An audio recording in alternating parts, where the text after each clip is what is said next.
Couple of stories Breakingviews is watching today. Migration is an economic good, and why Deutsche's wasting its LIBOR crisis. Edward Haddus is Breakingviews economics editor, joins me.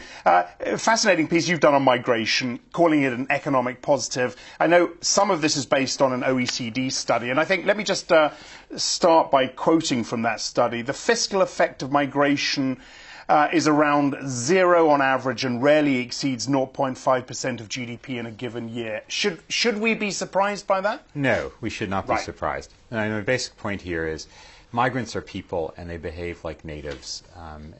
They sometimes come at different ages. They're generally, on balance, less educated, but they basically behave like natives. They produce what they consume. They pay taxes, they take benefits, and roughly in the same way that the native population does. So there's no particular reason to think that an immigrant population is going to have a massively different effect from a natural increase in the population. And so the results of the studies confirm this. They don't affect wages, they don't affect benefits from the government, they don't affect taxes very much overall, on balance. And even when they do, the effects tend to be quite small. So I think the important thing, in the context of the debate that is ongoing now in the UK, Barroso talking, I think, yesterday and hinting strongly that he's disappointed with the views of certain EU countries.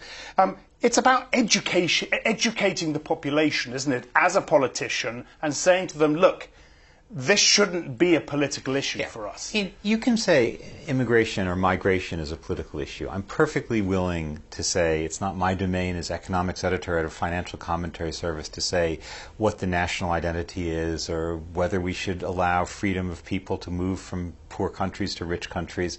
I have views, but that's not my domain. What I can say as economics editor is it's not an economic issue, and people who bring up economic arguments are basically being foolish. In this country, in the UK, it is an exception in the sense that immigrants are clearly a positive to the state benefit system here because they come after they've already been schooled at some other government's expense and tend to leave before they need the retirement and health care expenses that are at the government's expense here. So it's, one should welcome able-bodied young adults here.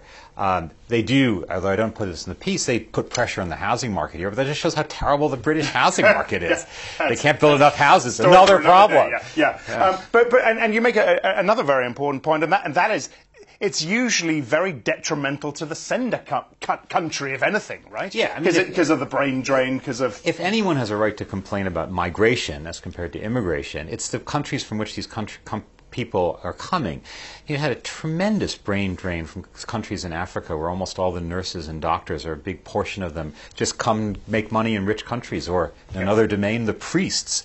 Something like a quarter of African priests work in Europe or the US because they make more money, basically, and they send it back home.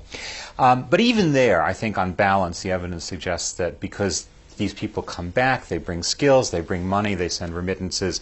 It's on balance good for the immigrant countries too. But the idea of rich countries complaining because people want to leave there, that doesn't make any economic sense whatsoever. No. All right.